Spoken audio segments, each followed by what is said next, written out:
Günaydın sevgili dinleyicilerimiz. Bu güzel yaz gününe sevilen bir şarkıyla başlıyoruz. Honky Ponky.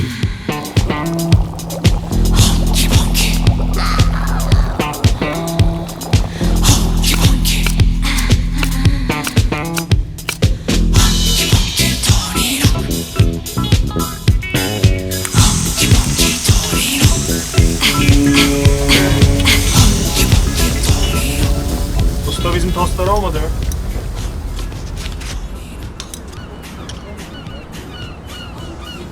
Evet. Oh, bu mu benim?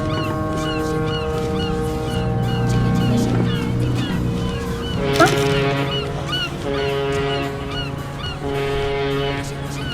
Ya hiç doyamadım bu sefer İstanbul'a. Geldik gidiyoruz bile işte. Oraya koştur, buraya koştur. Ne bir Sultanahmet yapabildik, ne bir Boğaz görebildik. Ben de Fırat'ı arayamadım. Duysa kızacak bayağı. Nereden duyacak? Duyar o, duyar. Ya onların Ceren'le ayrılması kötü oldu biliyor musun? Fırat bayağı dağıtmış. Hiç üzülmedim desem. Hiç üzülmüyorum. O olsun, çok çektirdi kıza. Deme öyle. Hadi. Çok geç kaldık. Vapuru kaçıracağız. Çayı. Bir şey unutma. Bak bir şeyi unutma dedim. Unuttun. Tabii ki unuttun. Senin zaten bu, Her benim zaman değil. unutursun. Tutamam çenemi, söyleneni kulağa vardır. Her yerinde zararlı gübre, zararlı gübre silkelenin. Honky honky tonelum, camana Selen'e gitmemiz şart mıydı ya? Bu güzel havada. Şart canım. çeki çeki şarkı. Ya biliyorsun kaseti vermezsem öldürür beni. Postayla yollayı verseydi. Hayatım ya kaybolursa? Yani kasetin kendisi önemli değil de Orçun doldurmuş. Ya alırken de 1001 ricayla bir günlük vermiştim. Olmaz. Orçun'la Selen ciddi ayrıldı yani bu sefer ha? Ne bu böyle? Ayrılan ayrılana. Sen de beni çap diye bırakmaya kalkmazsın inşallah. Kızım ben senden ayrılır mıyım be? Hı? Midye gibi yapıştım sana. İşimi gücümü bıraktım Bodrum'a geldim. Niye? Gaye nerede? Arkan orada.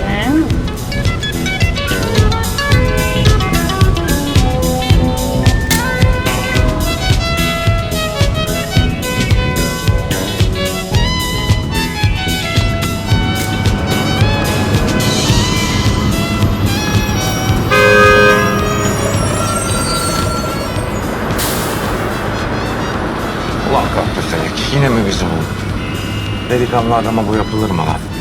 Onca badireyi atlat. Çalış çabala tam gazı erdik de. Böyle bak.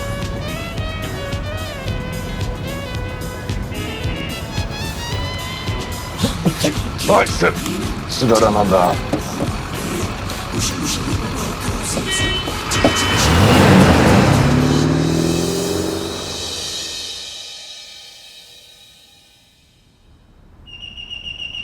Aslı anayasamızın şunu söylüyor. Aslı inandığım aslı budur. Bir milletvekili ya seçildiği partide kalır ya bağımsız kalır. Ah, çocuğum çekiştirme. Aslı budur. Durmuş. Yarım kilo Ayşe kadın. Diğerleri de her zamanki gibi işte. Her sabah aldığın gazete, ekmek, süt. Tamamdır ablacığım. Ha, lütfen ama sütün son kullanma tarihine bak. Bozuk çıkmasın. Geçen sefer öyle getirdim bak. Kusura bakma ablacığım, vallahi bir daha olmaz. Acil getir. Gözünü seveyim. Muhalif yapacağım çocuğa. Hadi dur çocuğum dur.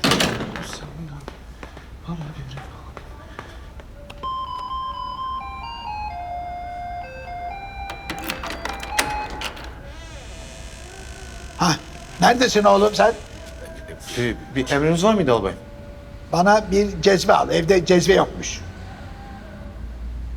Kahve var mı? Kahve var, cezve aşağıda kalmış. Kazan kadar bir cezve olmasın. En kalitelisinden tek kişilik mini minnacık küçük bir cezve. Al, parasını vereceğim yavrucuğum. Al Durmuş. Ondan sonra kahvemi, şekerli kahvemi tek başıma huzur içinde burada içeceğim. Bilmem duyuldu mu? Kahvemi şekerli olarak tek başıma huzur içinde burada içeceğim efendim. Başka bir emriniz var mıydı albayım? Ha, bir de Cumhuriyet al, bir de kepekli ekmek, tamam mı evladım? Ekmek cezve. Unutma, kendi kendine tekrar et. Cezve küçük olacak, cezve küçük olacak diye, tamam mı? Hadi yavrum, hadi Durmuş, göreyim seni yavrum.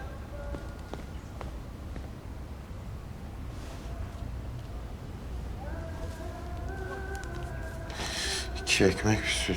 Durmuş. Hele sular gelsin düşük forforu. Lan ne o? Etraforu aç etraforu. Açacağım, gir. Sular kesildi Durmuş Efendi. Hidrofor açsana. Beyhan Hanım aşağı hemen. Ben çamaşır yıkıyorum. Yarım kaldı Durmuş. Başka bir ricanız var mıydı? Yok bir şey sağ ol.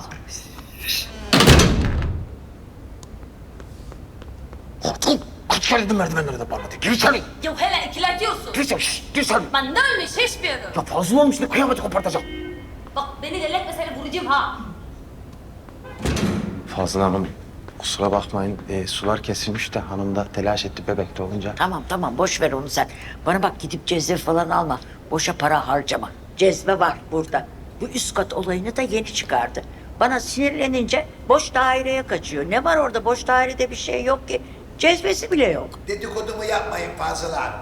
Duyuyorum. Buyurun o zaman evinize gelin de ben size bir kahve yapayım. Evimizde kahve de var, cezve de var. Ben sabah kahvemi evimde yapıp huzur içinde evimde içemez miyim? Aha yaparsınız tabii yaparsınız da cezveniz yok. Ben size cezveyi yolluyorum. Al bunu götür ona.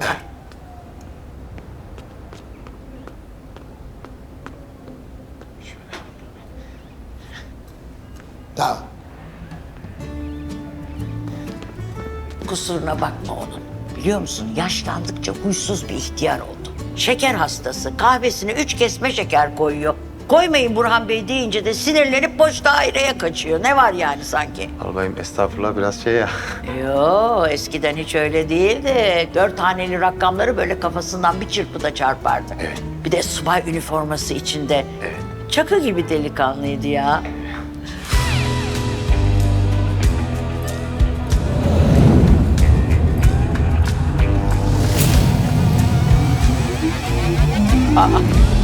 Ne o öyle selamsız sabahsız böyle girdiler önümüzden çıktı. Kim bunlar? Biz kime bakıyoruz? Selen Hanım'a geldik. Daire 10. Sen hanım yok. Evde değildi. Evdedir. 3 gün önce konuştuk da. Dağ başı mı burası? Oradan böyle girdiler hop yukarı geçiyor. Ne oluyor? O hanımın böyle hippie misafirleri mi varmış? Git bak bakayım. Durmuş. Neciymiş o hanım? Filmciymiş efendim. Filmci mi?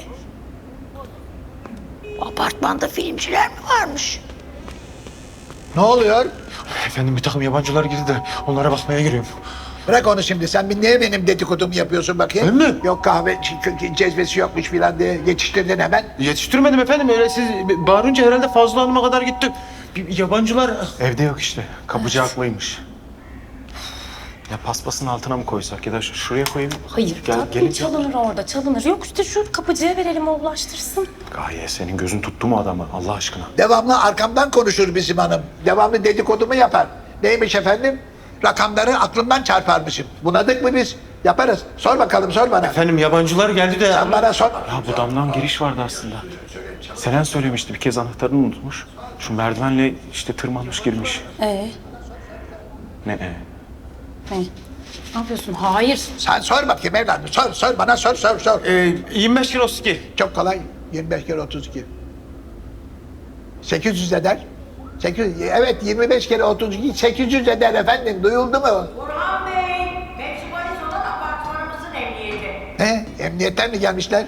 Yok emniyetten değil. Binaya yabancılar girdi. Binanın emniyeti. Ne diyorsun? Koş. Yavaş. Adamlar Ay ne yapayım verdin bana. Çok ağır. Kafanı mı oldu? Yok. Ne var orada? Bir bok yok. Ne yapıyorsun sen orada? Merdiveni şuradan bulduk. Hayır. Arkadaşımızın evine kasete Tamam. bırakacaktık da. Selen onun dairesine damdan bir giriş var. Söylemişti bir kez. Sen hangi... Ben demedim mi sen hanım evde yok diye. Sen nereye ne yapıyorsun? Tamam söylediniz ama Tamam, damdan tamam. giriş varmış bunu da bırakmamız gerekiyor. Ben anlatayım. Tamam, peki. Selen bizim çok yakın arkadaşımız. Bu kaset onun. Şimdi balkon penceresinden atıvereceğim için bu kadar. Siz merak etmeyin ben halledeceğim. Ne balkon penceresi? Sen ne diyorsun? Neyi nereye atıyorsun? İn oradan aşağı. İn lan oradan aşağı. Siktir gidin buradan. Ne? Beyefendi ne biçim konuşuyorsun sen? Sen de ben de bir kere nasıl... Ulan adamın penceremize damımıza çıkıyor. Hop. Sen benim kız arkadaşıma olan diyemezsin. Davar. Davar mı? Sen kime davar diyorsun lan? Bu apartmanın her şeyi benim lan. Seren Hanım gelse evinde bir tane mercimek tanesi kaybolsa kime soracak? Bana soracak, bana. Sen kimsin de bana terbiyesiz diyorsun lan ya? Ya siz kimsiniz sabahtan beri gelip çocuk azarlar gibi azarlıyorsunuz bizi ya? Ulan elini iti kopu öyle elini kolunu sallaya sallaya binaya girebilir mi be? Kimsiniz lan siz? İtle! Sen bize it diyemezsin hödük herif. Hödük mü? Hödük. Ulan var ya sen gör.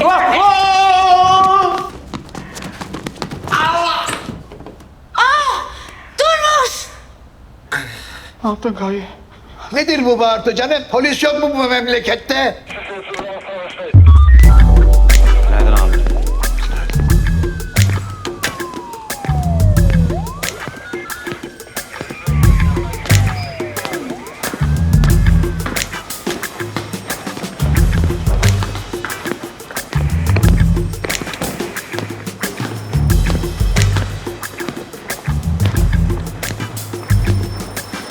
Bugün nöbetçi kim burada? Ha? Buranın hali ne kardeşim? Emniyet mi zingonları mı burası belli değil. Fikri, bu çocuk niye burada yatıyor? Götür şunu içeri oğlum götür. Bak delirtmeyin beni ha. Oo, Şefkat komiserim de teşrif etti. Günaydın. Şermin. Yine mi sen kız? Kalk şuradan kalk. Geç karşı. Ne yapıyorsun sen burada? Ne bileyim. Senin adamlarından biri aldı getirdi gece. Bu hanımefendiyi burada mı tutuyorsunuz? Ha? Fikri, Amirim arka taraf çok kalabalık oldu. O yüzden şimdi... gel buraya gel. Gel buraya. Her şeye lafım var. Götür şunu odaya. Her şeye lafım var. Hayırdır Şefkat? Yüzünden düşen bir parça. Dikkatine başlayacağım. Çarparım şimdi bir tane ha. Niye? Namın almış yürümüş. Şevket komiser Şefkat'le okşar diyorlar. Ha Şevket. Ha. Ne oluyor iyi misin? İyi değilim. İyi değilmişim. Nasıl? Ne demek lan o? Bak kimseye söylemedim ha. Hanım kimse bilmiyor. Neyi? Ben bugün tahlil mevzularından geliyorum da. Ciğerlerimde şey varmış. Neyi? Ya anla işte. Bok bir şey. Yok be. Yani şüpheleniyorlar. Araştırıyorlar da. Ama var ya Şermin. Şüphesi bile manyak ediyor insanı.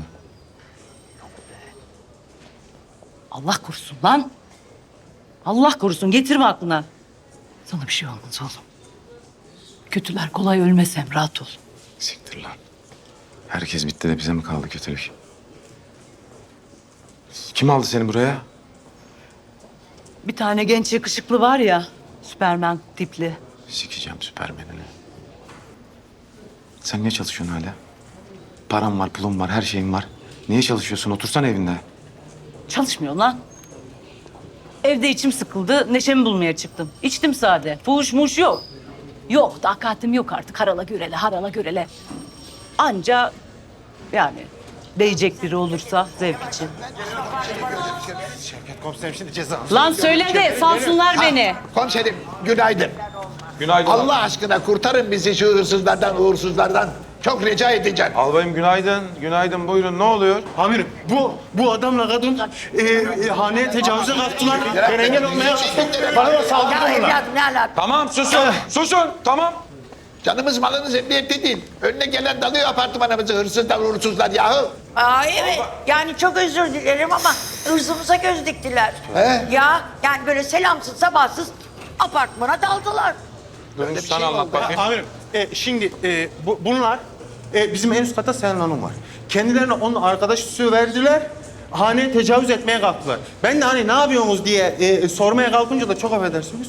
Ağza alınmayacak küfürler ettiler. Beni de aşağı ettiler. İtti. Kim itti? Bu. Bu yumruk kadar mahluk seni aşağı mı itti Durmuş? Boşluğuma geldi de. Komiserim ben açıklayabilir miyim? Bizim bir kabahatimiz yok. Biz arkadaşımızın evine bir kaset bırakmak için gittik. Bu adam bize saldırdı. Ayrıca ben mahluk değilim. 5 senedir temizleyemediler bu anarşistleri. Hangi taşı kaldırsan altından anarşist çıkıyor netekim. Öyle oldu albayım, öyle oldu. Siz keşke buralara kadar hiç zahmet etmeseydiniz. Siz evinize gidin, istirahat edin efendim. Biz buraları hallederiz yani bir şekilde. Durmuş'u hastaneye götürelim. Darp raporuna bakılsın. Bakalım bir yerinde bir şey var mı? Tamam mı? Arkadaşları misafirhaneye alın arkaya. Şahitlerimiz eğer ihtiyaç olursa biz sizi arayacağız. Hadi bakalım. Hadi bana güzel bir Türk kahvesi.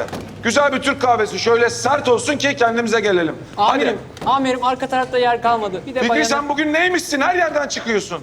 Ortaya al o zaman. Şuraya al. Her şeyi bana izah ettirtmeyin ya. İfadeleri alınacak işte. Ne bakıyorsun lan? Ses çıkmayacak. Ara yavaş yavaş.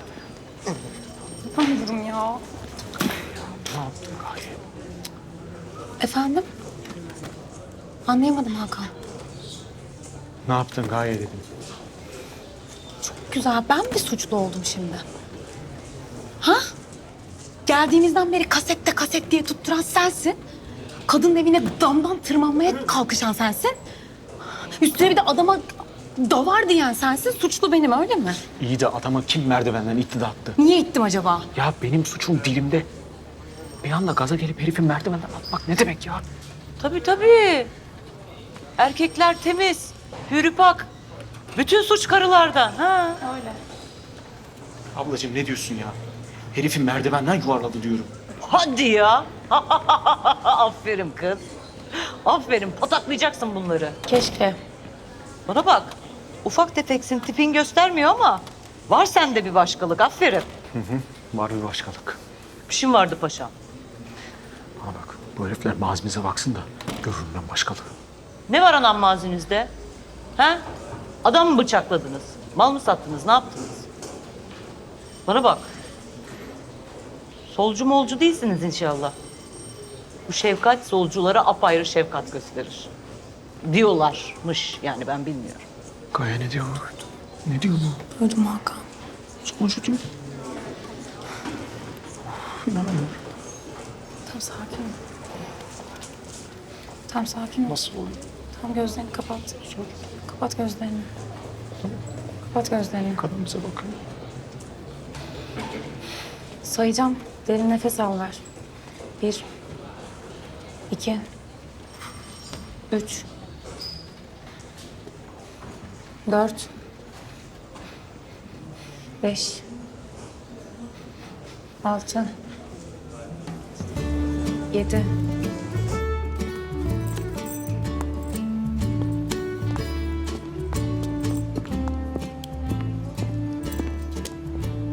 Nereye?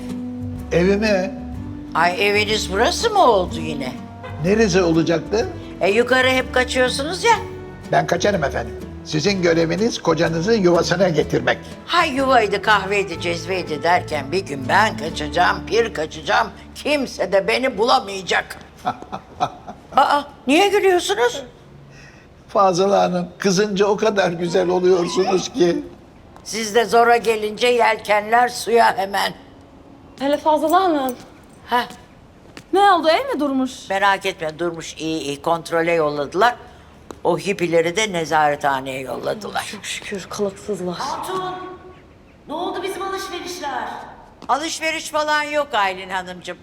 Bu durumda nasıl kucağında bebeğiyle gitsin alışverişe hatun? Hay Allah. Neyse eve yollatayım bari. Siz bir şey ister misiniz? Yok yok, teşekkür ederim, ben de istemem. Sen hiç merak etme. Durmuş birazdan gelir, tamam mı? İş bitince bize uğra ama, olur mu? Yemek bir şeyler ayarlayalım. Burhan Bey'i biliyorsun, 12 oldu mu karnı acıkır. Saat gibidir, saat. Aman da maşallah. Öleceğim mi lan? İçtiğin günde 2 paket sigarayı, bir ufak rakıyı bünyeye attın ha?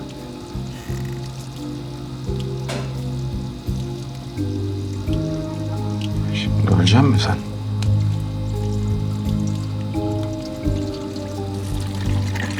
Ölmek yok lan.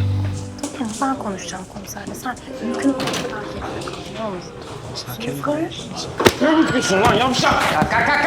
Haftanın 4 günü buradasın. Sikeceğim senin de tinlerini de ha. Fikir kaldırın şunu. Kalk. 2 dakikaya al bunları. Emredersiniz amirim. Tamam, dışarıda bekleyin, rapor yazılacak. Ne kadar bekleriz peki? Raporun yazılması uzun iş değil de imza için biraz beklersiniz.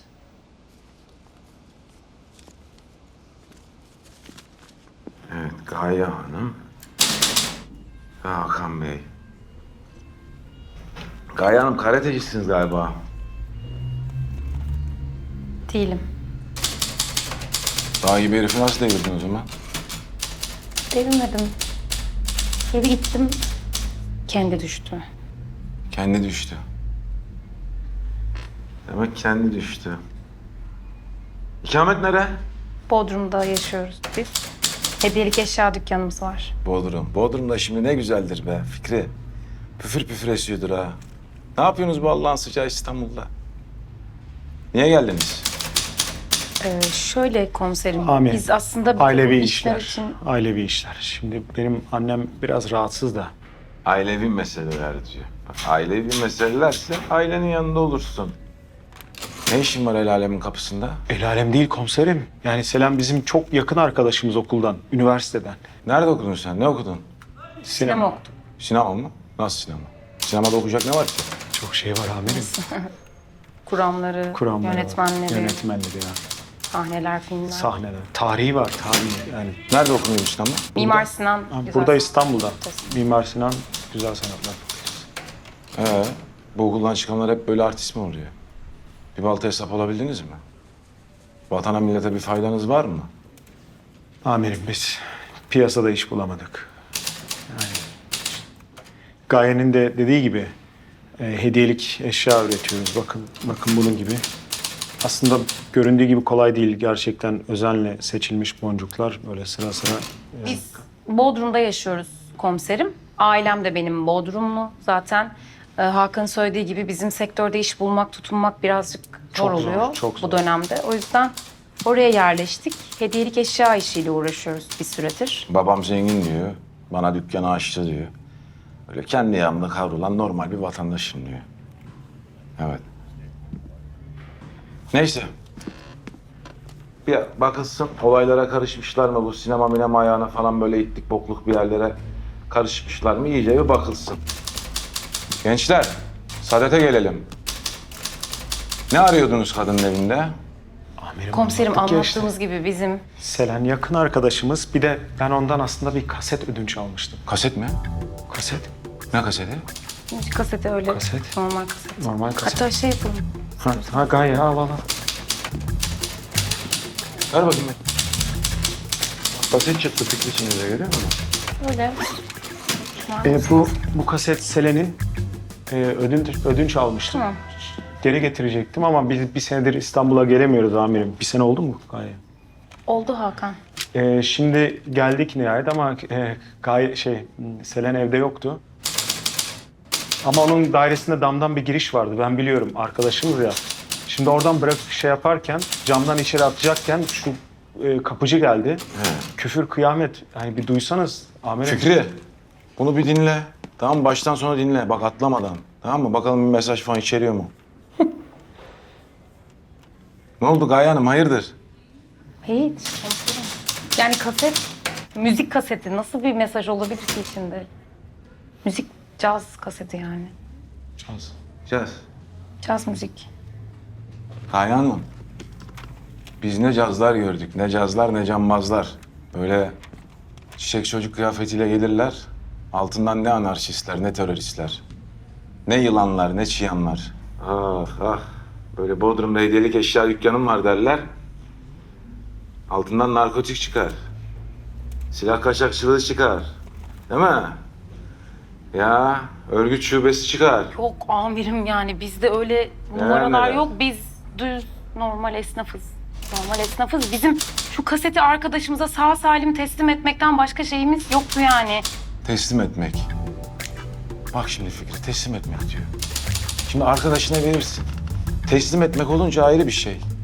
Demek ki bunun içinde mühim bir şey var. Yok yani mühim bir şey değil işte yani müzik mühim olan kısmı, duygusal kısmı mühim olan kısmı. Yani Selen'in sevgisi ona hediye ettiği için. Eski sevgilisi. Evet Hakan komiserim. Eski sevgilisi. Selen Hanım böyle sevgili eskitmeyi seven bir arkadaşımız demek ki. Romantik. Bu çiftimiz de romantik. İşte sevgililer böyle kaset dolduruyor, birbirine veriyor, ödünç veriyor, alıyor, veriyor falan. İşte bu romantizm sizin gençliğinizi ziyan etmesin. Bizim tek derdimiz o. Tamam, rapora bakalım. Rapor gelince arkadaşları zaten savcılığa sevk edeceğiz. Artık onlar ilgilensin. Ya Fikri sen niye hala buradasın? Amirim, bizim teyip bozuldu. Kasetleri sarıyor. İsterseniz delili şey etmeyelim. Şey var bir saniye. Şu Walkman versene. Buradan Bizim kasetçiler bozuldu mu lan? şöyle bir şey var ama işinizi görmüyor. Ana o ne güzel bir şey öyle. Benim oğlan da bundan istedi hep ha. Öyle mi? Buyurun oğlunuza hediyemiz olsun bizden hatıra gibi. Neyse bir dinle bakalım. Arkadaşları da dışarı alalım beklesinler. Rapor gelsin, sicillere bir çıksın. Tamam mı? Onu da güzel bir iyice dinleyelim. Ona göre yol alacağız. Hadi bakalım. Komiserim çıkmadan son bir şey arz edebilir miyim ben sizden? Çok pardon. Biz şimdi bu Selen arkadaşımızı arasak gelse bizim arkadaşımızdır bunlar dese yani evime girip çıkabilirler dese durum çözülüyor değil mi? Çözülmüyor tabii ki. Çünkü ortada bir darp söz konusu biliyorsunuz ki. Ama tabii haneye tecavüz çözülebilir. Onun için sadece hani bir telefon etsek Selen arkadaşımızı bulmak için sadece bir telefon etsek. Gaye Hanım siz iyice burayı yani şeye çevirdin. İyi ben sana aşağıdan çay söyleyeyim, simit söyleyeyim, bir eksik kaşar falan. Ha? Ne zannediyorsun sen burayı? Selen nerede? Şu an onu bilemiyoruz işte ama onu bilecek insanları tanıyoruz. Onları ararız şıp diye bulurlar. Arkadaşların arkadaşları onu diyor. Yani bir telefon edebilirsek aslında biz sadece. Tamam. Çok teşekkür ederiz. Çok teşekkür ederiz. Sağ ol. Kolay gelsin. Para biriktirdim o kadar. O Walkman'i sana doğum gününde aldım. Adama verdim çat diye ya. Hem de rüşvet. Hakan ya şuradan bir canımızı kurtaralım. Ben alacağım sana Volkan tamam mı? Hadi. Kim arayacağım ben şimdi? Ceren'i ara. Ceren biliyordur nerede olduğunu. Ceren ablasında kalıyor şimdi. Ha siktir ablasının numarası yok bende. Fırat'ı ara. Fırat'ı ara. Onda vardır. Gaye ayrıldı onlar. Konuşuyorlar mı konuşmuyorlar mı bilmiyorum. Geç içeri hadi. Pardon. Tamam. Hadi canım. Nasıl olacak? Gaye. Efendim Hakan. Sizin işiniz sinir çekmek mi? He? Sokaklarda toplayacak lan sizi. Nasıl geçti? Okşamadılar inşallah. Ayıdır biraz bunlar. Yok yok. Sohbet gibi geçti vallahi. Ha, kalksana sen şuradan. Vay be. Şefkat modernleşmiş demek. Eskiden bunların vurduğu yerde gül biterdi. Ama sizin nesil bilmez bunları. Biliriz. Bilmeyen nesil var mı? Doğrusu.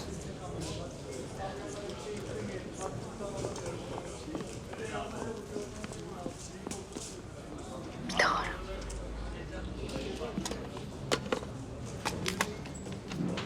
Eniştenin nesi var? Yakışıklı da bir şey ha. Ama geliyorlar galiba arada. Arada. Gergin durumlarda özellikle. Panik atak diyorlar. O ne be? İşte böyle gergin durumlarda bir şeye kızınca falan böyle nefessiz kalıyor, boğulacak gibi oluyor. Ha.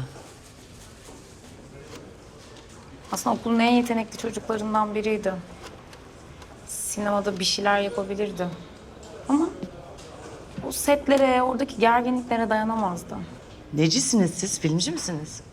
Biz filmci değiliz yani. Okulunu bitirdik ama esnaf olduk, filmci olamadık. Ama filmci çok arkadaşımız var. Ha. İyi iyi. Esnaflık iyidir. Ay, filmciler bir serseri oluyor be. Beyoğlu'nda hangi taşı kaldırsan altından filmci çıkar. Doğru. Ben yardımcı olayım mı?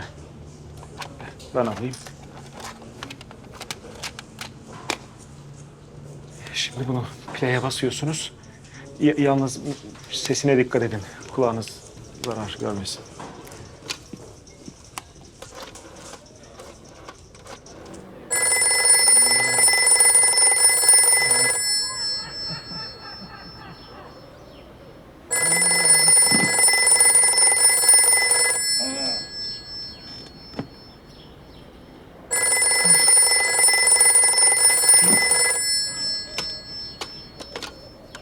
Abicim böyle ısrar kıyamet çaldırdığına göre çok önemli bir şeydir diye açıyorum.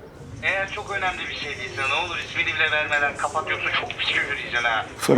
Fırat ben Hakan. Ulan okul arkadaşın Hakan. Ne çabuk unuttun. Ne haber abi? Ben ne yapıyorsun? İyi misin? Alo. Ne yaptın? İyi misin? Nasıl gidiyor? Bir saniye. Alo. Abi benim beynim cücüklendi ya. Ben sabah 5'e kadar sürdü set. Susmuşum kalmışım böyle kanepede. Ne yapıyorsun? Nasılsın? İstanbul'da mısın? Yarın Bodrum'a dönecektik ama şu anda Şişli karakoldayız, tamam mı? Ya başımıza çok saçma bir olay geldi yani. Öyle böyle değil, dev saçma. Benim acilen Selen'i bulmam lazım. Ne oldu ya? Ne oldu tam? Ya Fırat, anlatması çok uzun. Bak, biz şu anda Gaye ile gözaltındayız bayağı. Selen'in evine girmeye çalışırken bizi hırsız zannettiler. Bir kavga çıktı, olaylar büyüdü, polis geldi, bizi aldı, tamam mı? Ya ben şu anda Selen'e ulaşmazsam işler bayağı boka saracak. Bizi buradan tek kurtarabilecek tek kişi Selen. O da şu anda evde yok. Nerededir, ne yapıyordur biliyor musun? Selen nerede ya? Selen. Abicim Selen. Selen bizim Kapadokya'ya gitti ya. Kapadokya'da ya. Kapadokya mı? Ama biz 3 gün önce konuştuk. Bizi burada bekleyecekti. Abi şimdi bana bu İngilizlerden bir tane iş geldi, tamam mı? İşi ona pasladım. O da apar topar gitti işte. Fırat Allah aşkına Fırat. Bak benim kafam durdu ne olur. Ben iptal oldum Fırat. Burada heriflerin eline düştük. Benim acilen Selen'e ulaşmam lazım yoksa... Fırat bana Selen'i bulur olur. Sikecekler bari. Dur abiciğim sakin ol, tamam merak etme hadi. Kim vardı ya o sette? Ceylan. Ceylan o setteydi. Ben şeyi arayayım ya. Kardeşini arayayım. Ceren'i arayayım ben. Dur merak etme tamam bak ne yapacak biliyor musun? Ben Ceren'i arayacağım abi. Oradan otelin numarasını alacağım. Otelden Selenlere ulaşacağız. Abi oradan ben seni karakola arattıracağım tamam mı? Tamam hiç merak etme bir saate çıkartacağız oradan tamam mı? Merak etme abiciğim tamam. Tamam.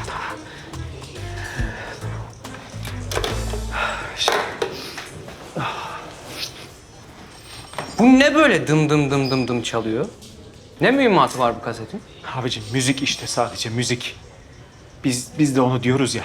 Dımbır dımbır caz. Gizli saklı bir şey yok. Vallahi yok ya.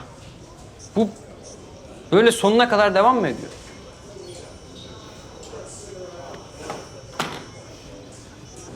İçim mi baydı lan?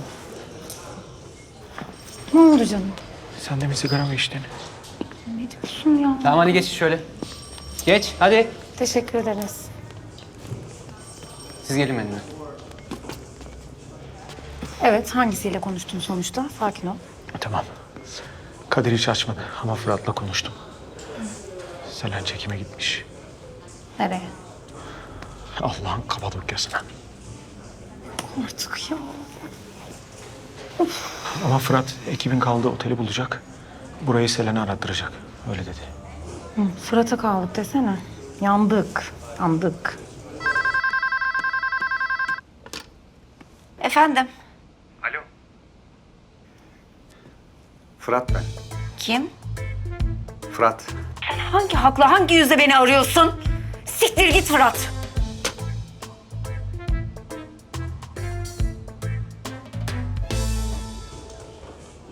Ay ne oluyor be? Bekle bekle baydım burada ama. Öf. Lan gel be. Kalk lan oradan. Şuraya otur. Ne baktın? Ay içim sıkıldı be. Unuttu bu herif beni burada. Ay. İşte her manada unuttu ya. Şevket komiserden mi bahsediyorsun? He. Olmaz mı? Yok, olur canım. Bir hikaye mi oldu aranızda? Hikaye olur mu? Roman kız, roman. Aman yok canım. Ne romanı ne hikayesi. İşte öyle aptal saptal bir şey oldu. Yani. Böyle. Türk filmi gibi bir şey. Çocuktu bu da. Ben de çocuktum. Ama beni Adana'nın bağrından koparıp getirmişler. Burada İstanbul'un öküzlerinin yarısı üstümden geçmiş. Ben malın gözüyüm, nedir ne değildir biliyorum, olmuşum yani. Bu daha bebe, yeni memur. Bana fena aşık oldu. Ama nasıl? Diyorum, oğlum siktir git. Orospuyum lan ben. Kurtaracağım seni falan diyor. Ulan İzzet Günay mısın sen? Kimi nereden kurtaracaksın? Sen bunun böyle afra tafrasına, horozlanmasına falan bakma. Bunun baba Fingo yetim kalmış. Babası eksik. Ama ben öyle boyuna şeyine bakmam. Her türlü tatminimi olurum. Mühim olan temiz olsun. Dövmesin. Ne bileyim sohbetini etsin. Sevsin. Saçını okşasın arada. Öpsün, koklasın. Bu ayı da yapardı vallahi. Güzel severdi. Ne yalan söyleyeyim. Ben de sevdim Allah için. Sonra ne oldu? Sonra bu beni bir eve kapadı.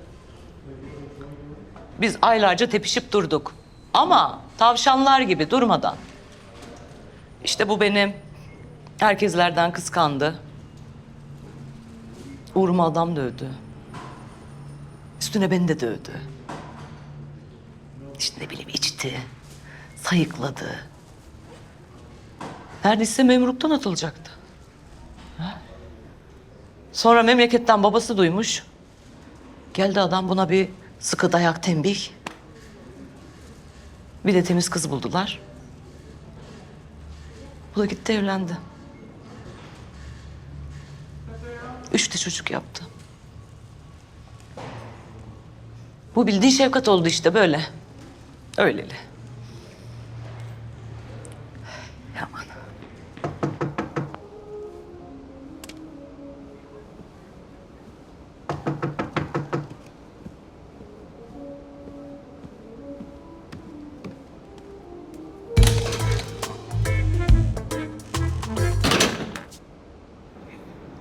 Ceren. Ne olur aç kapıyı. Defol git. Ceylan gelebilir her an. Ceren. Ceylan'ın Kapadokya'da çekimde olduğunu biliyorum. O yüzden buradayım zaten. Benim tek derdim Selen'e ulaşmak. Senin yüzünü bile görmek istemiyorum. Ah be kuzucuğum, ah be yavrucuğum. Olay senle ben değiliz. Hakan'la Gaye'yi polis atmış. Duydun mu? Polis almış diyorum. Kurtuluşları bizim elimizde. Hayat memat meselesi. Ne diyorsun Fırat ya? Hakan'la Gaye göz altında. Bizim Selen'e ulaşmamız gerekiyor. O yüzden de Ceylan'ı aramamız şart. Selen'le ne ilgisi var? Şu hikayeyi bir giriş gelişme sonuç şeklinde anlatır mısın? Tamam anlatayım.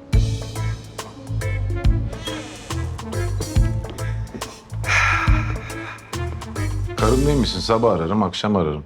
İstediğim saatte ararım. Öyle durduk yere aramazsın. Nereden çıktı şimdi? Ya canım istedi aradım hanım ya. Merak ettim nasılsın? İyiyim ben. Ha. İyi. Oğlan nasıl? O da iyi. İyi. Hepimiz iyiyiz. Niye aradın ki? Ne oldu? Ya yok Allah Allah bir şeyim yok. İnsan bir karısını özleyemez mi yani? Şevket bak soğanlar yanıyor. Hadi bir şey varsa söyle işim Tamam var. kapat. Kapat. Konuşasın yoksa kapat. Tamam.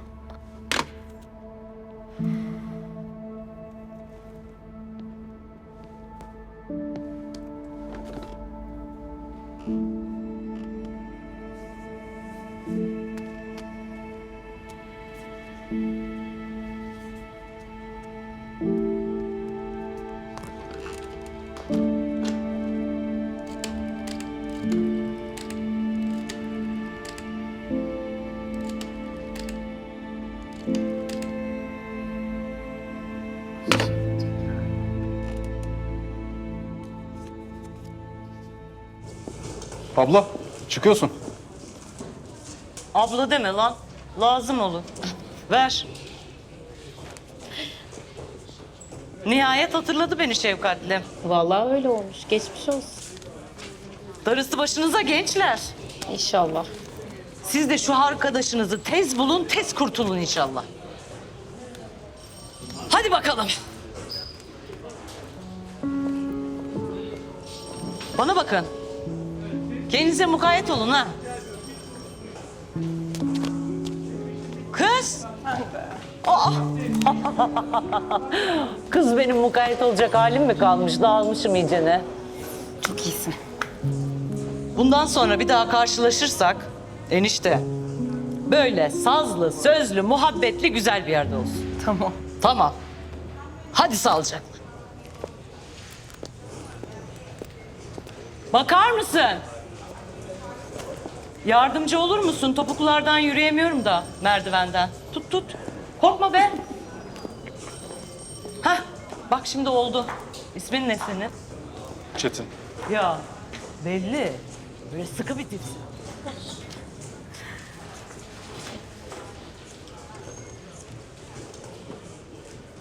Nasıl bir kadındı ya? Biz ne yaşadık? Of.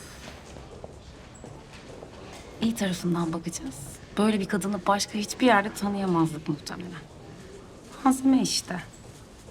Ne malzemesi? Zaten ne malzemesi olabilir? İşte senaryo, film. Aman be Gaye. Senaryo diyorsun da içimde sinemaya dair şu kadar heves bile kalmadı ki. Biz artık Bodrum'a taşındık. Orada olduk. Bodrum mahkumlarıyız. Kabul edelim. Kabul edelim Hakan'cığım da sen bir şeyler karalıyorsun gibime geliyor sanki ha aralarda. Ne? Ben gördüm. Çekmecende defterleri. Okumadım tabii ki. Okumadım. Gördüm kapadım hemen. Hiç karıştırmadım ama gördüm sayfalarca döktürmüşsün. Ne zaman ne gördün? Ya bir şey görmedim. Sadece gördüm hemen kapattım zaten. Ya, Yazmışsın hoşuma gitti. O şey değil, not. Senaryo değil. Vallahi değil. Vallahi değil ya. Yani belki hikaye olur. Ya da maçayı sıkarsam roman olur mu? Olur. Ya böyle takı yapa ömür geçmez ama. Geçmez. Hakan Bey tabii ki. O sanat aşkı değil mi efendim? O heves değil mi? O bir kere insanın kalbine yerleşti mi efendim? Genç bir adamın sanat aşkıyla dalga geçme.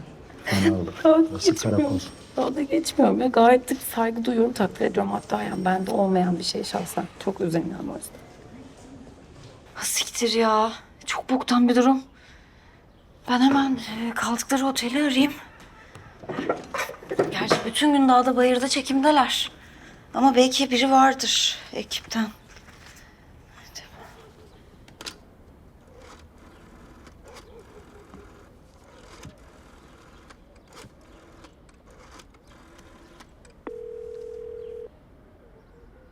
Alo. Merhaba. İstanbul'dan arıyorum. 211 numaralı oda lütfen. Ceylan Hanım. Ceylan Hanımlar çıktılar sabahtan. Çıktı mı? Evet. Anladım. Peki ekipten başka biri kalmış olabilir mi otelde? Olabilir. Selen Hanım var. Orada olabilir mi? Yok ama İngiliz bir adam var. İngiliz mi? Evet. Ya çok rica edelim bir şey sorabilirsem kendisine. Bir dakika. Hello. Hi, hello. My name is Ceren.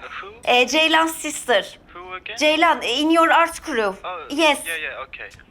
Could you please tell Ceylan or Selen? Yes. We need to talk to them very urgent. Yeah, alright. Some personal matter. Alright, I'll let her know. Thank you. You're welcome. Thank you so much. We wouldn't bother you if it wasn't very urgent. No worries. Cheers. Okay. Okay, bye bye. Ekipten bir İngilizle konuştum. Fark ettim onu. Urgent falan deyince. İşte haber verecekler zaten. Evet.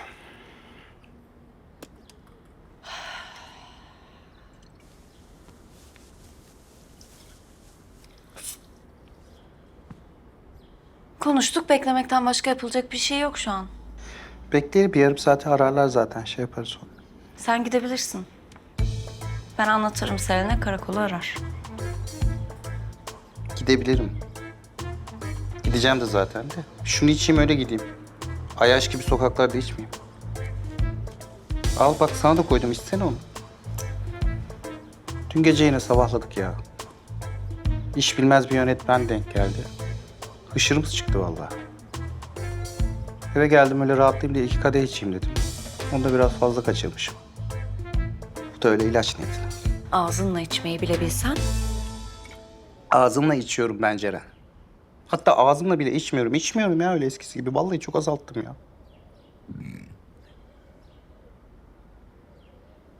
Şişede durduğu gibi durmuyor Ceren. Kendimi kaybetmişim. Ne yaptığımı bilmiyorum aşkım. Bir gayret biraz daha şerefsiz olabilsen beni sarhoş etti, emellerine alet etti diyeceksin. 5 sene ya. 5 sene kusursuz aşk. Herkes bize örnek gösteriyordu ya. Yürü lan oradan. Örnekmiş. 5 sene boyunca en ufak bir yanlışım olmadı benim sana. Sadece bir gece alkolü biraz fazla kaçırıp bir eşeklik ettim. Sen beni çöpe attın ya. Kaç kere aldatırsan atabiliyorum ben seni o çöpe? 3 mü? 5 mi? He? Kotan ne senin? Aldatma falan yok ya. Aldatma ne aldatması? Ben seni aldatmadım ki. Melis'le bizim aramızda hiçbir şey olmadı.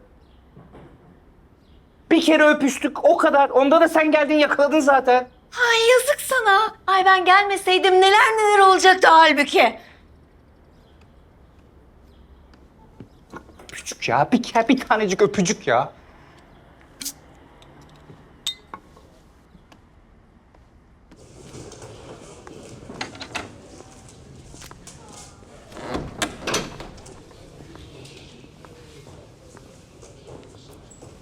İmzayı atacak adli tıp daha gelmemiş. Bekleriz arkadaş. Zaten bekleyip bir şey doldurmaya gelmişsin bu dünyaya. Ne haber? Simit tazeymiş, sana da al. Buyur. Ya eyvallah. Kahvaltı bile edemedik ya. Vallahi billahi simit yemiyoruz. Halimize bak, hastane köşelerinde simit yemiyoruz ya.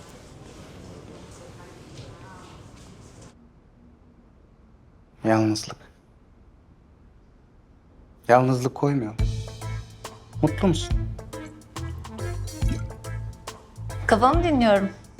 Mutluyum. Da sana ne? Niye? İnsan eski sevgilisinin mutlu olmasını ister. İstemez mi? Ben senin sürünmeni tercih ederim. Gördüğüm kadarıyla güzel güzel de sürünüyorsun zaten. Sürünmüyorum ben ya. Yazıyorum, asistanlık yapıyorum. Bir senaryom çekildi. Daha yeni bir tanesini sattım. Şu piyasada benim gibi asistan parmakla gösterilir. Hatta bir yapımcıyla acayip bir proje üstünde konuşuyoruz. Anlaşırsak ben çekeceğim. Başrolde kimi oynatacağım biliyor musun? Orçun abi. Filmin adı Yalnızsın. Orçun. Evet. Selen'in Orçun. Orçun Kanat. Senin ilk yönetmenlik denemene gelir mi koskoca Orçun? Gelir tabii, niye gelmesin? Selen'in hatırına kısa filme gelmedi mi? O başka, o hayır işi. Uzun metraj gerçek iş. Ben ikna ederim. Sonrasında kan. Olmadı Venedik. Yani geleceğim parlak benim. Parlak parlak sürünüyorsun. Yalnızsın hala. Yalnızım, doğru. Olmadı Ceren. Senden sonra kimse kesmedi. Olmuyor yani. Kimseyle uzun süreli yapamıyorum. Olamaz zaten. Senin aklın yanındaki kadında değil ki. Karşıda gördüğünün bacak arasında. Biliyor musun? İnsan sadece kendisini aldatma kapasitesi olan insanlara aşık olurmuş. Yürü lan oradan. Vallahi. Aldatma kapasitesi. Bu aldatma gerilimi olmayınca aşık olamıyormuş. Ben 5 yıl boyunca senden başkasına yan gözle bakmadım. Benim seni aldatma kapasitem sıfırdı. Sen nasıl aşık oldun bana? Canım, her teorinin bir açık noktası vardır. Hadi canım. Teorin bitti. Bir anda bitti. Hadi Naş. Kafamı şey ettin saçma sapan fikirlerinle.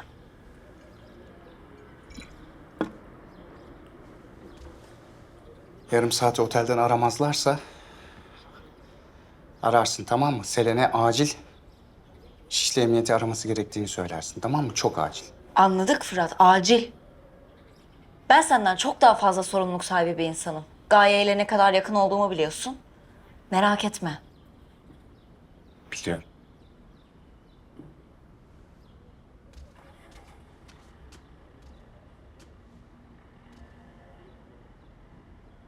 Böyle gidemem.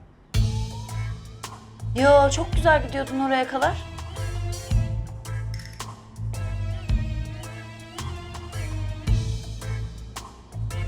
Hayatta ben bir tek, gerçekten bir tek sana aşığım.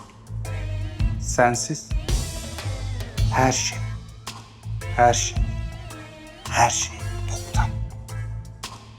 Her şey acı. İliklerime kadar acı.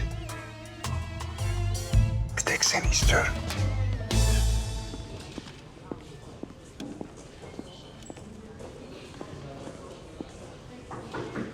Gel.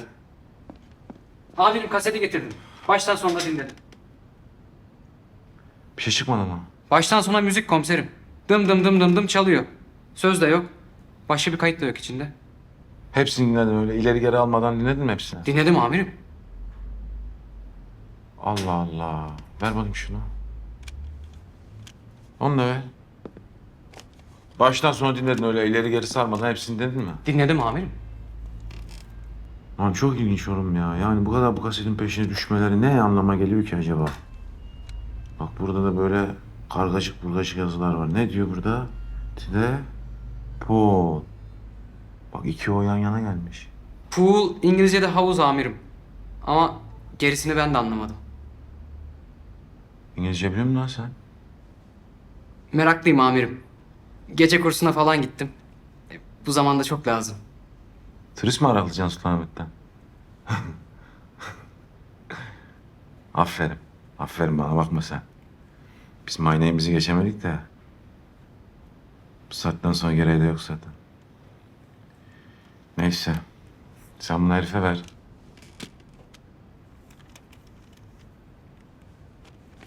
Bunu da kıza ver de. Bizim üstümüze kalmasın.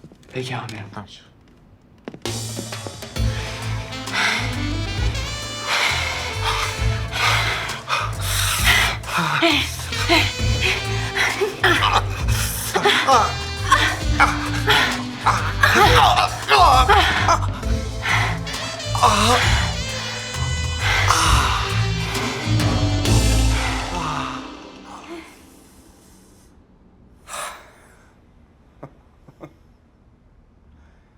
Çok özlemişim. Ben de. Var. Seksi bir şey varmış. En son ne zaman seviştin sen? Ben? Ne zaman? İşte bir iki ay önce falan. Ama seninle bambaşka. Ben seninleyken böyle kayboluyorum ya. Uçuyorum. Aklımı yitiriyorum. Vallahi başkasıyla böyle olmuyor. Sen de başkasıyla böyle olmuyor. Kimseyle senin olduğu gibi olmuyor diyeceksin. Kestik. Baştan alıyoruz sahneyi. Gel buraya. Olay sadece seks değil. Sen her zamanki gibi yine basit düşünüyorsun. Aşk çok karışık, karman çorman bir şey.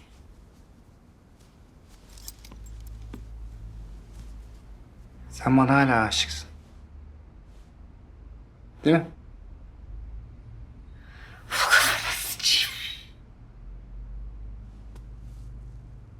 Ne yaptım ben ya? Enayilik ettim yine. Ceren. Şşş. Ceren. Gel buraya, gel buraya. Bana bak, Ceren. Yok, enayilik diye bir şey yok. Enayilik ettiğin falan yok. 6-7 ay, bilemedim bir sene biz bir kriz yaşadık. Şimdi bitti gitti. Ben seni çok seviyorum. Sensiz yapamam. Selam. Alo? Ceren'cim ne oluyor Allah aşkına? Setten koştum geldim. Selen. Ya canım şimdi şöyle Hakan'la Gaye bu sabah senin eve girmeye çalışmışlar. Kapıcı görmüş hırsız sanmış adamla kavga etmişler. Şimdi Şişli emniyetteler. Polis almış. Ay ya hay Allah ben onu tamamen unuttum. Doğru bu sabah benim evime geleceklerdi. Eve mi girmeye çalışmışlar? Kimle kavga etmişler? Durmuş'la. Allah öyle olmuş. Onlar Fırat'ı aramış. Fırat bana haber verdi. Şimdi karakolda senden haber bekliyorlar. Tamam ben ararım da yani. Kusura bakmasınlar da biraz şimdi yani kendi aptallıkları. Ya sen niye eve girmeye çalışıyorsun? Niye Durmuş'la kavga ediyorsun? Yani Durmuş'la kavga mı edilir ya? Tamam dur. Dur arayacağım ben şimdi. Tamam hadi bay bay. Bir konuşma daha yapmam lazım benim. Ne dedi? Tamam arayacağım ben karakolda da. Oh be! Kurtardık çocukları. Aferin sana. Hadi git şimdi. Başkomiserim ben şimdi kendilerini yakinen tanıyorum. Yani benim gerçekten çok yakın olur, çok yakın arkadaşım olur. İkisi de ben asla şikayetçi değilim. Yani bir şekilde onları bir serbest bırakmanızı ben rica ediyorum. Yani rica değil de şey yapıyorum, arz ediyorum. Arz ediyorum lütfen serbest bırakın ikinizi. Selen Hanım çok güzel arz ediyorsun. Hoş arz ediyorsun. Ağzın çok güzel laf yapıyor da senin bizzat kendin şahsen burada olman lazım. Arz ettim ben az önce. Ben gelemem. Çünkü ben Kapadokya'dayım. Ben Kapadokya'da setteyim yani. Benim gelmem mümkün değil. Hadi tutun ki velev ki geldim diyelim. Benim gelmem 10 saat. Yani mümkün değil ki gelmem. Yani o 10 saat bu insanlar içeride mi kalsınlar? Başkomiserim yazık değil mi? Kapadokya'dasın tabii. Şimdi biz telefonla konuşuyoruz ya. Ben nereden bileyim senin Selen Hanım olduğunu? Ha? Sen belki de Kasımpaşa'dan Hayriye namıyla maruf bir çete liderisin. Şu an beni kandırıyorsun. Nereden bilebilirim yani? Bak sen kendin bizzat buraya gelmen lazım. Ben senin şahsını görmem lazım, kimliğini görmen lazım. Belki de beni kandırıyorsun. Bak senin arkadaşların bu gece burada kalırlar. Yarın mahkemeye çıkarlar, hapse bile girebilirler haberin olsun. Yok canım şimdi niye öyle bir şey olsun durduk yere? Bakın başkomiser gerçekten ben her şeye geçtim. Bir kere ben yani vergisini veren, iş arkadaşları tarafından, çevresi tarafından sevilen sayılan bir vatandaş olarak şimdi size... Verginden bana ne ablacığım ya Allah Allah. Sen madem bu hippilerin arkadaşısın, buraya geleceksin diyorum sana. İkametini ibraz edersin. Şikayetçi değilim diye dilekçeni verirsin. Ondan sonra bakarız. Yoksa komiser Şevket ne yapsın? Sabaha kadar sorgular ondan sonra da savcılığa sevk eder. Anladın? Hadi bakalım bekliyoruz. Lan nerede manyak var beni buluyor ya? Bak nerede bir manyak var Necmi? Mutlaka beni buluyor oğlum.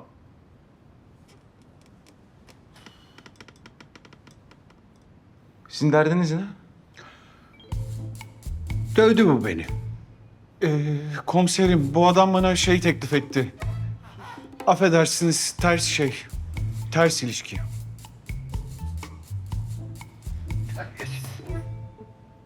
Ne zaman teklif etti? Dün gece. Dün gece teklif etti. Ama kavgayı bugün öğlen yapıyorsunuz. Bizim evde kavga, gürültü hiç eksik olmaz komiser bey. 4-5 senedir böyle bir ilişki yaşıyoruz. Yalan. Ben seninle ilişki yaşayacağım. Yalan. Benimle birlikte yaşıyor kendisi.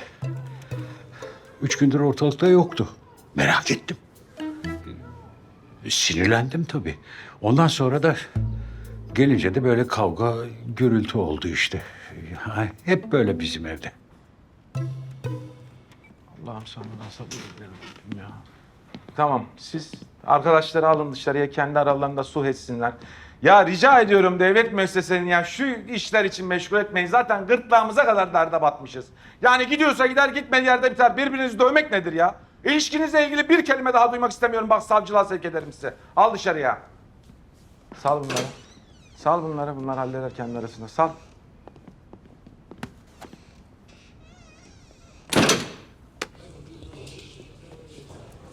Gaye. Canım. Hayatım kusura bakma. Niye böyle? Ya Selen'e gidelim diye tutturmayacaktım. Ya hadi gittik. Bırak kaseti kapıcıya git değil mi? Ya da bırakmadın ne bileyim git Orçun'a ver. Niye böyle sinirlenip elin adamına bağırıyorsam salak gibi. Senin bu hallerini seviyorum be. Canım. Böyle bir delleniyorsun sonra sönüyorsun ya. Tabii bazen jeton bayağı geç düşüyor ama olsun. Sen de değildi ayrıca bendeydi yani. Herif öyle itmemem lazımdı. Soğukkanlı olmam lazımdı. Tutamadım kendimi. Yani insanlık halleri. Olur öyle şeyler. Sen yanımda oldukça karakola düşebiliriz. Cehennemin dibine bile düşebiliriz. Hiçbiri dert değil.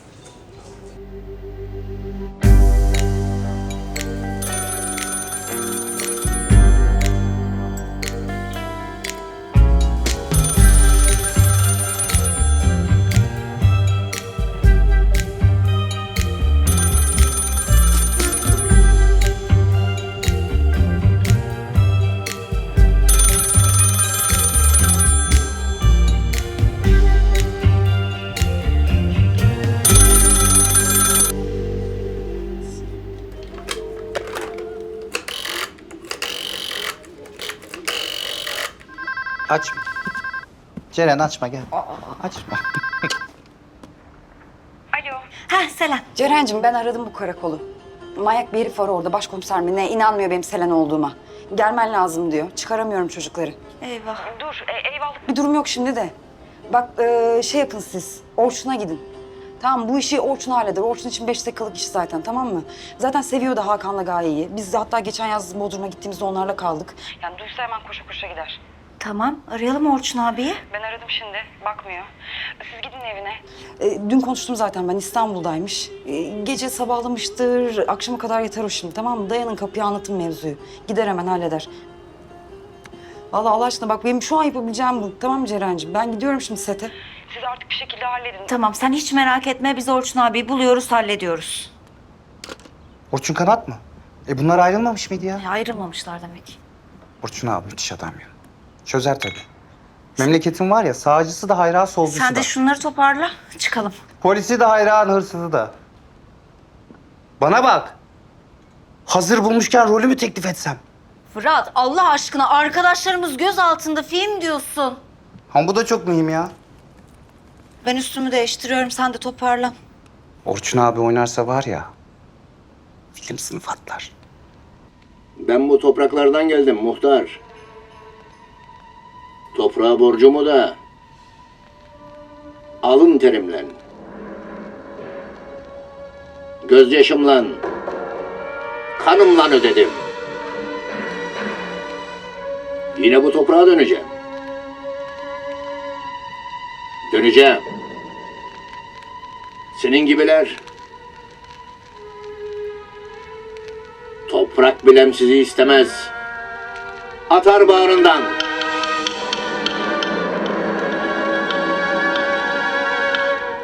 Anladın mı muhtar?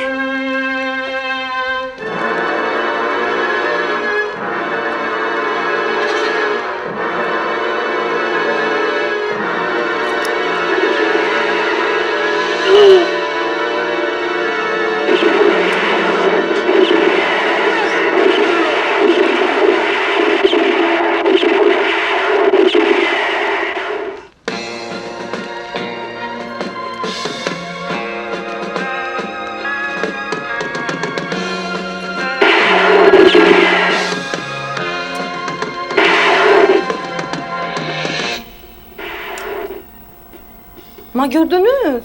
Gitti dağ gibi adam. Kızım, film o film. Hakiki değil.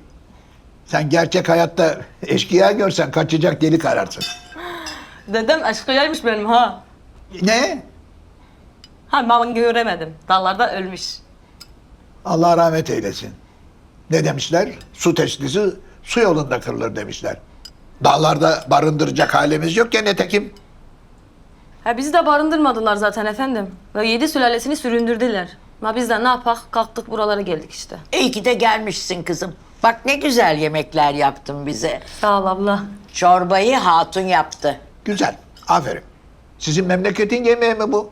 Yok yok bunu beyimden öğrendim. Biz Botmanlıyız. Nasip kısmet Kastamonulu adam çıktı karşıma. Bunların orada kızamık aşkısı diye bir şey var. Böyle salça gibi. Memleketten yolluyor ablası kavanozda. O kara rengi yapan odur. Kızımın He öyle bir ot. Dağlardan toplarmış. Ama biz daha çıkamıyoruz. Kastamonular çıkıyor. Sen Durmuş'tan öğrendin ha yemek yapmayı. Ya Durmuş yok güzel yemek yapar ama tembel. Kadın işi der el sürmez. Haklı. Çok haklı. Asker adam nasıl vakit bulsun yemek yapmaya? Ayol Durmuş ne askeri? Durmuş bizim kapıcımız. Durmuş. Aa, benim Durmuş, Emireli Durmuş var. Ona ne oldu? Durmuş nerede Durmuş? Burhan Bey o Durmuş, başka Durmuş. O asker Durmuş. Ankara'da kaldı. Oh 22 sene oldu. Hayret demek ki durmamış. Ay bu arada senin Durmuş'a ne oldu acaba? İnşallah ciddi bir şey yoktur. Yok be abla onda bir kafa var taş taş. Hiçbir şeyler olmaz. Komiserim.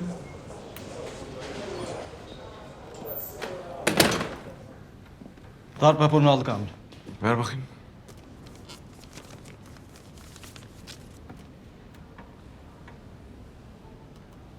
Senin bir şeyin yokmuş. Ben askerlik komando olarak yaptım komiserim de. O yüzden ustoplu düştüm yani. Lan nasıl komandosun sen? Kuş kadar kadından dayak mı yedin? Tövbe dayak yemedim amirim. Dayak falan yemedim ya. Kız itince beni. Benim boşluğuma geldi. Dengem şey olunca arkaya doğru gittim. Ama yani bir fizikallik canı vardı sen de gördün. Ama bizde kadın el kalkmaz. Günah.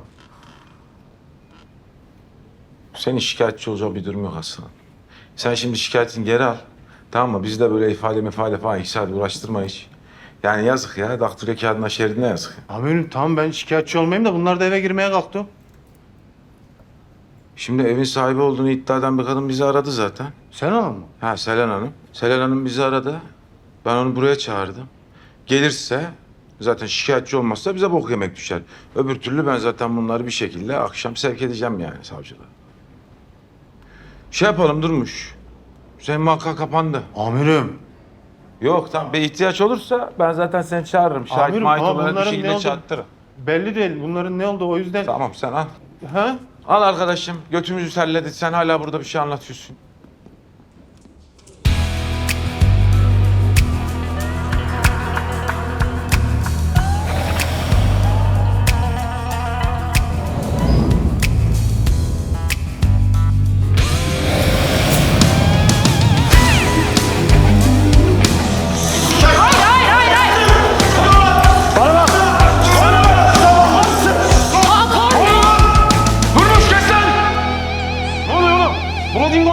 Bak seni de bunların yanına alırım ha emniyet gücüne mukavemetten. Al amirim ya. Hareket çaktı bana böyle yaptı. Lan indir. Bak seni arkaya alırım. Arka odayı bildin. Seni oraya alırım ha. Git evine bir çay iç otur sakinleş. Yürü. Sabah sabah neymişsiniz be? Sen ne oluyor oğlum? Kaşınıyorsunuz mu? Ha hareket çekmek ne lan? Amirim o başlattı yemin ederim bak. Ben seni bir sevk edeyim de savcıya sen onu anlat kim başlattı. Hem milletin evine çatıdan dalacaksın hem de böyle zeytinyağı gibi. Amirim, Doktor Ceyhun Bey arıyor. Ceyhun mu? Çok önemliymiş. Tamam bağla odaya bağla.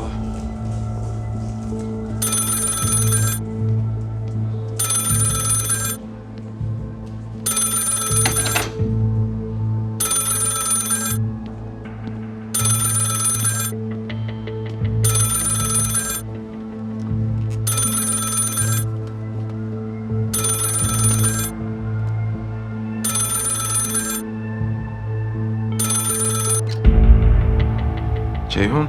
Ne haber sayın amirim? İyi bildiğin gibi. Bu test sonuçların geldi. Ha Temiz bir numaran yok temiz. yani? İşte yani kuşkulandığın olay kuru kuşkudan ibaretmiş. Kanser manser değilsin. Sağlamsın yani. Deme lan. Ha bak yalnız sağlam dediysem öyle o kadar da rahat etme. Çünkü ciğerleri harap etmişsin. Bundan sonra öyle kapıp koyuvermek yok sigara falan. Sigara kesin yok. İçkiyi de bırakacaksın. 3 ay tamamen yasak. Sonra belki böyle haftada keyif için bir kadeh. Tamam abi tamam. İçki de yok, sigara da yok bundan sonra. Sen namaza başla da ben namaza da başlarım. Ceyhun, sana benden bir yemek Yorgo'da beraber şöyle oturalım. Sen içersin, ben öyle meze falan takılırım. Fikri gel buraya gel. Fikri, bir sonraki sokağın içinde Antepli var ya, oraya gideceksin. Bir tepsi baklava alacaksın geleceksin. Hadi bakayım. Fıstıklı olsun mu komiserim? Yok lan cevizli olsun. Cevizli olsun. Hadi aslan. Peki. Hadi sağ ol.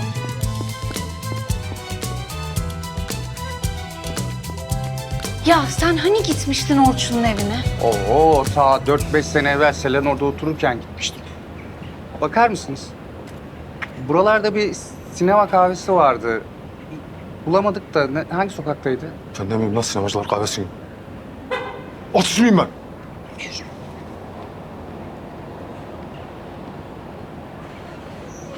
Affedersiniz.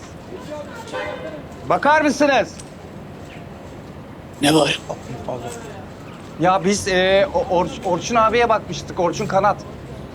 Orçun abi evdedir, inmedi daha. Kaçıncı kattaydı? Ben katı unuttum da. Daire 3. Daire 3. Gitme. Uyandırma. Bak bu iki gazeteci arkadaş da onu bekliyor. Bizim çok mühim bir Uyanınca meselemiz var. asabi olur, yapma. Kızmaz, anlar, merak etmeyin. Hadi. Teşekkürler. Okey. Basıyorum. Orçun abi!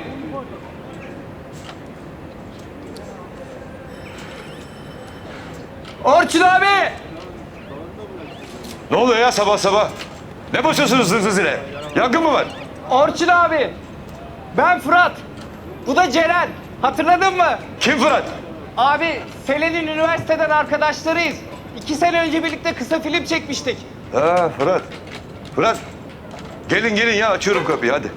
Abi yalnız bu arkadaşlar da İstanbul Üniversitesi'nden. Röportaj için bekliyorlardı. Geleceğim ben görüşeceğiz tamam bekle. Beklesinler. Bana müsaade. Nereye? Evime. Ay evime. Eski köye yeni icat getirmeyin. Evime diye tutturdunuz yukarıdaki boş katı. Ne var orada ayol? Burada yiyorsunuz, içiyorsunuz. Maşallah bir güzel de yiyorsunuz hatunun yemeklerini. Boş dairede yukarıda duruyor. Ne olur kiracıya versek bir gelir olur. Hoş paraya ihtiyacımız yok ama. Hanımefendi, maksadınız nedir bir türlü anlayamıyorum. Ben 1000 türlü badireler atlatmış, gailelerden geçmiş muharip bir askerim. Evimde oturuyorum ve bu yaşıma rağmen hala çalışıyorum ve de yazıyorum. Ne yazıyorsunuz? Hatıralarımı. Hatırlayabiliyor musunuz? Hem de dün gibi. Erzurum'da askerlerimi eğitime çıkardığım alan çiğle kaplı olurdu.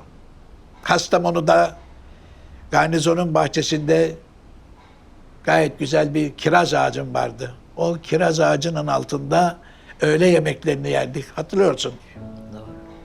70'lerde komünistlere yataklık yapmaktan içeri aldılar. Hoş, bir şey bulamadılar. 15 gün sonra bıraktılar. Disiplin cezası bile vermediler. Ama 15 gün betonda yatırdılar. O soğuk betonda. Ah nereden nereye? Arsızımız vardı hatırlıyor musun? Ben hatırlıyorum arsız. Kızın patilerini uzatırdı, tokalaşırdık böyle severdim kuyruklar böyle. Ay, neyse. Evladım biz çok hayvan severdik. Hala da severiz de. Bir sürü kedilerimiz, köpeklerimiz oldu. Ama şimdi yaşlandık artık tabii haliyle. Zor geliyor. Bu arada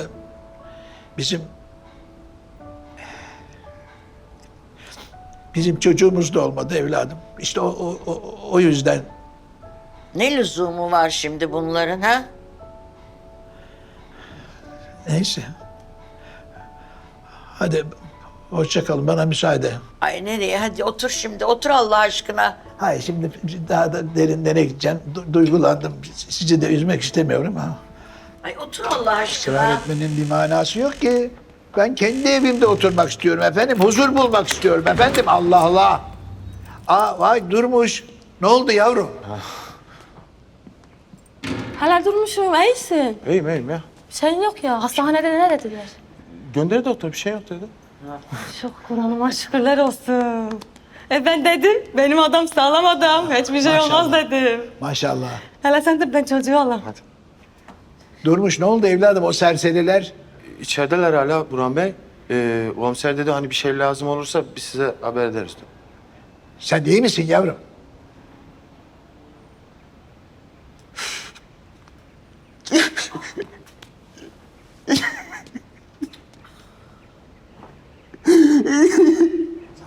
Yavrum Yaptırmış ne oldu? Ne yapıyoruz biz burada ya? Ne yapıyoruz biz burada? Bizi merdivenden ötecekler. Karakolda siktir git evine diyecekler. Ne yapıyoruz biz siktir bir memleketinde ya? Evladım aile var. Sinkaflı konuşma. Ya hele kalk evinize gidin. Biz de içeri girelim. Tamam. Hatun bırak ağlasın. Sabahtan beri çok yoruldu. Açılır. Ağla yavrum ağla. Çocuklar böyle yerlerde ne yapıyorsun? Bilmiyormuş.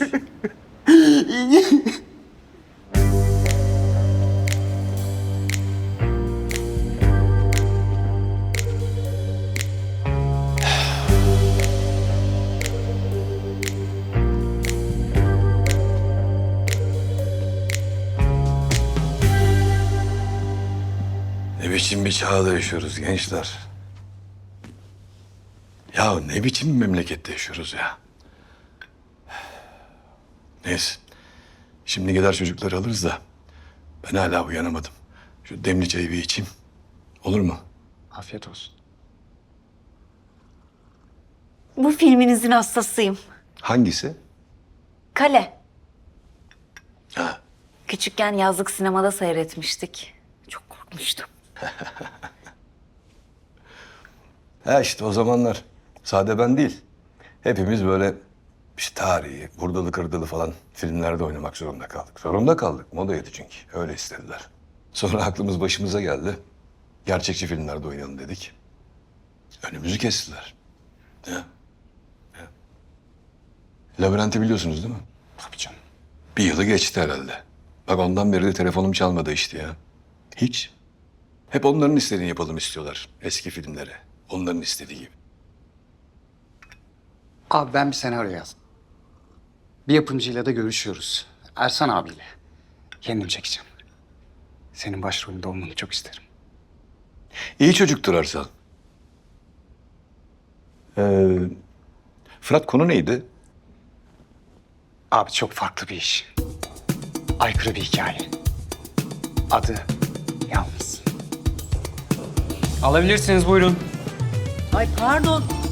Neyin baklavası bu babuş? Komiserimin ikramı buyurun. Bulmuşsun bedava baklavayı ne soruyorsun? Yesene.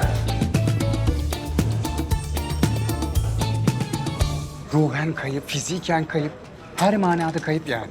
Anlıyorum yabancılaşmış yani şey gibi aylak adam. Aynen öyle. Anladım. Orçun Bey, biz İstanbul Üniversitesi basın yayından gelmiştik de röportaj için. Ha. Hay Allah. Canım kardeşim bak bizim acil bir işimiz çıktı oraya gitmemiz lazım. Yalnız bir saat falan sürer. İsterseniz bekleyin, isterseniz yarın da müsaitim o zaman görüşelim. Biz bekleriz. Sizi bekleriz burada. İyi nasıl isterseniz. Selmancığım sen arkadaşlara ne istersen ver. Çay, tost ayarlaşırız. Eyvallah abi. Fırat bak şimdi kardeşim. Hikayen güzel. Tamam. Yani ben prensip olarak varım kardeşim. Gerçekten mi?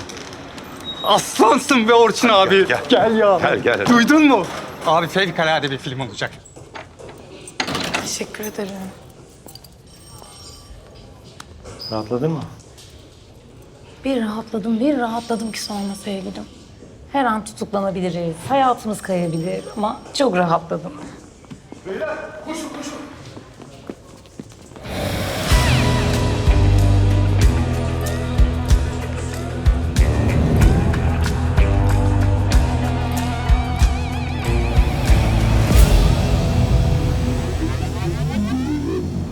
Kolay gelsin arkadaşlar. Hoş geldiniz. Gaye nasılsın ya? Hakan oğlum ne oldu? Abi sorma ya. Selen'i görmeye gitmiştik de işte kapıcıyla kavga ettik. Ben bir Şevket abiyle konuşayım. Siz de gelin. Amirim müsait mi? Müsait Orçun abi. Arayacağım ben seni arayacağım. Orçun abi. Şevketciğim nasıl? Abi iyi. Vay. Hayırdır abi mesele mi var? Aslında var. Benim arkadaşları almışsınız. Hani bir yanlışlık var mı diye sormaya geldim. Arkadaşlarını senin arkadaşın olabilecek kimse yok burada. Var. Gelirken gördüm. 2 tane bir kız bir oğlan var orada. İp katıklı biraz. Tanıyor musun onları? Ha, benim Selen'in arkadaşı onlar ya, nişanlımın. Hatta seni aramış ya Kapadokya'dan. Bizim film işlerinde. Aramadı mı? Aradı. Kapadokya'dan bir hanımefendi aradı beni. Ama seni hiç söylemedi ha. O dedi haneye tecavüz dediğiniz ev dedi benim dedi. Yok, öyle bir şey yok. Haneye tecavüz yok. Şimdi herkes bilir, o evin bir terastan girişi var ayrı. Ayrı bir girişi var. Bir şey bırakacaklarmış eve. Yani bir şey almışlar geri bırakmak için böyle. Ama abi hırlısı var, hırsızı var. Yani hanımefendiye söyle. Hani öyle çatıdan falan evi bırakmasın. Şimdi Şevketciğim zaten biz sonbaharda evleniyoruz. Evleniyor musun? Nihayet. Kırdım kafayı. Evleneceğiz. O evi kapatacağız. O bana taşıyacak tabii. Hayırlısı. Eyvallah. Ya o son filmdeki son sahnem vardı ya böyle hani lafsız oynuyorsun gözler. Labirent ya. Orçun abi. Ne yapalım o zaman şimdi? Zaten kanuna aykırı bir şeyimiz de yok. Abimizi kıracak değiliz. Eyvallah. Abimizi kıracak değiliz. Baklava aldırdın. Baklava yer misin? Çay? Şeker var ya bende. Ha. Sal çocuklar. Tamam. Tamam. Hadi. Vallahi Orçun abi. Şevketciğim teşekkür ederim. Sağ olasın. Eyvallah Orçun abi. Gidelim gençleri salon. Orçun Bey, Hadi. bir fotoğraf çekilsek. Tabii. Şimdi şurada ışık iyi. Buyurun. Şükrü. Gel kardeşim ya. Hadi abiciğim hadi. Şöyle dur lan. Öyleyiz amirim. İyi mi böyle?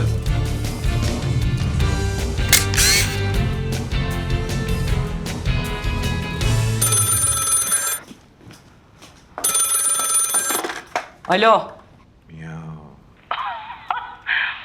Şevket Bey nasılsınız? Bomba gibiyim kızım, bomba gibiyim. Doktor aradı. Kanser 0, Şevket 5 dedi. Ölmüyorum. Oh be! İşte bu. Hani öleceğiz de hani şimdi ölmüyorum yani. Gel bir kutlama yapalım. Viski var, muz var. Sen seversin. Yok kız artık yasak. Hadi be! Senin bayağı gözün korkmuş lan. Ya biz ölümün kıyısına gidip dönmüş insanız be. Kanserden mi korkacağız Allah aşkına? En fazla bir canımızı alacak. Cana can katan muhabbetlerimiz var. Ben eve kaçayım. Ama bak bugün seni gördüm. Şey oldu. Öyle. İyi oldum. İyi olmana sevindim kız. Ben de seni özlemişim be Şevkat. O zaman eşine selam söyle. Ve tabii. Hadi. Kendine doğru dürüst bak artık. Eyvallah bacım. Siktir bacımmış. Polis yasası için gösterilen dış tepkilere sert yanıt verdi. Kimsenin bizim iç işlerimize karışmaya hakkı yok. Eğer Ay, öğlen çok yemişiz. Tıka basa. Hiç acıkmadım. Onun için diyorum ki akşama kahvaltı yapalım ha. Olur. Bence bir sakıncası yok. Olur. Hepsi bir. Benim için hepsi bir. Diyorum ki ne zamandır bu bizim yukarıdaki kat boş duruyor. Boşu boşuna duruyor. Kiraya mı versek acaba, ne dersin? Ayol ne iyi aklına geldi bu. Hayır, paraya da ihtiyacımız yok ama olsun. Çok şükür. Yani, ufak bir katkısı olur yani. Olur. Ben bu sokağın sonunda bir hanım var ya hani emlakçı. Yarın oraya uğrarım. Hay Allah razı olsun. İyi. Niye akıl ettin böyle? Ay anam acayip çocuk ha. Oh, yorulmuşum ha. Of. Gülüm. Ne oldu ya? Ne oldu ya? Karma sarılamam mı? Sarılırsın tabii de. Ha? Sen daha bir saat önce bunalım geçiriyordun. Nereye iyileştin de astım bunu? İlacım sensin. Dur yapma bak. Ha? Çocuk uyanmasın ha. Kızarım Tamam sonra. sessiz yaparsın. Tamam sessiz yapalım. Ben bağırmıyorum zaten, sen bağırıyorsun. Ha şimdi ben bağırıyorum oldu. Ben bağırmıyorum. Bağırıyor. Vallahi bağırmıyorum. Durmuşum. Burada kalmayacağız. Çıkacağız buradan. Kurtulacaksın buradan. Sarırsın. Amına koyacağım hepsini. Yarsın vallahi. Senin de. İkisinin de. Yakayım mı kız İstanbul'u? Ha? Yak vallahi. Yak. Komiserim desene bana. Ha? Komiserim desene bana. Başkomiserim. Başkomiserim. Dur be desene. Doktor. Yönetici bey desene bir de. Yönetici. Yönetici bey. Ha, çocuk uyandı. Çocuk mu ya? Ha bak ona ya.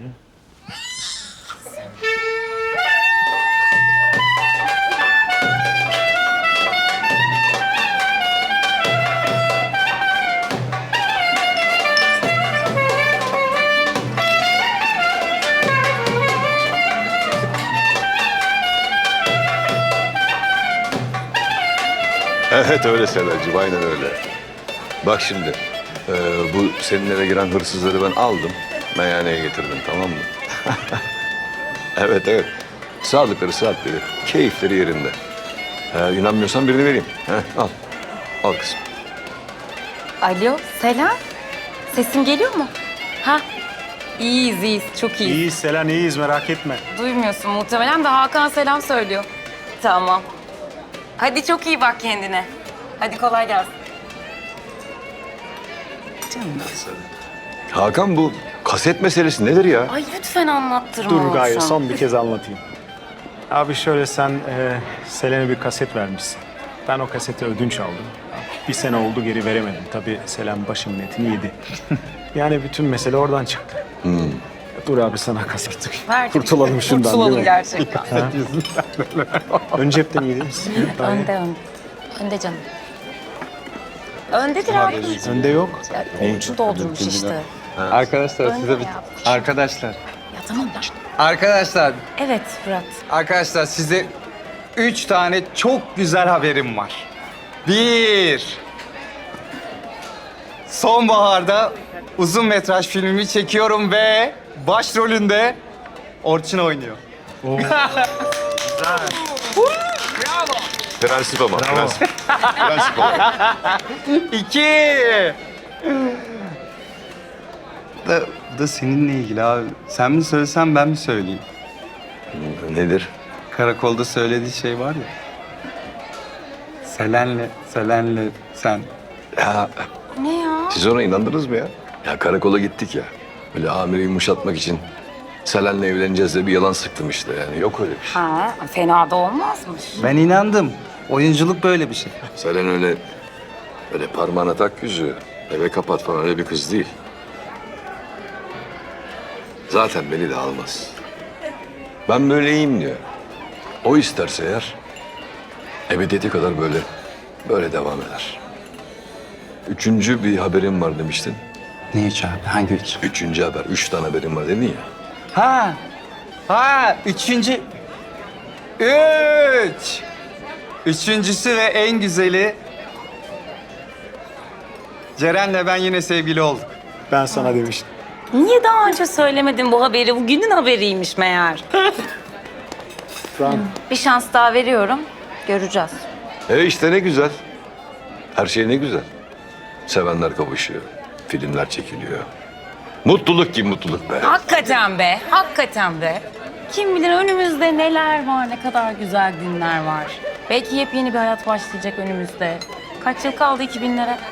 15 sene mi? Topu 15 sene. Hadi geleceğe içelim be. İçelim.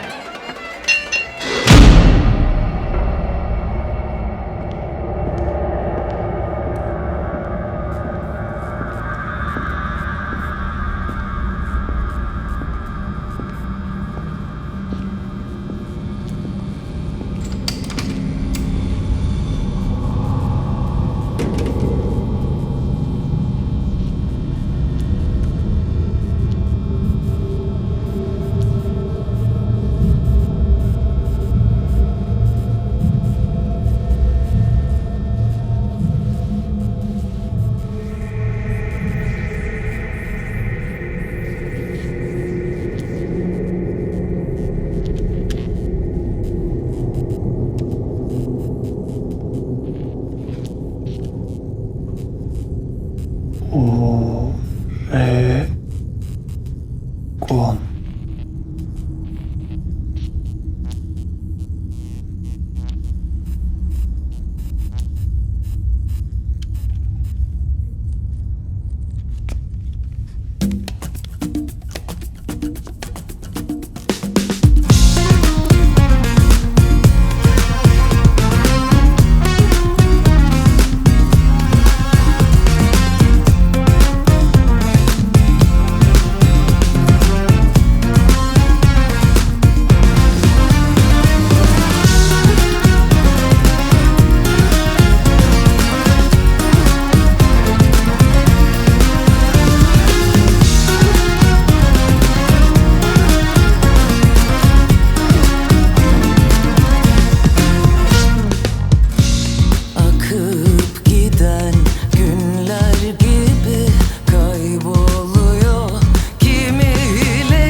misin?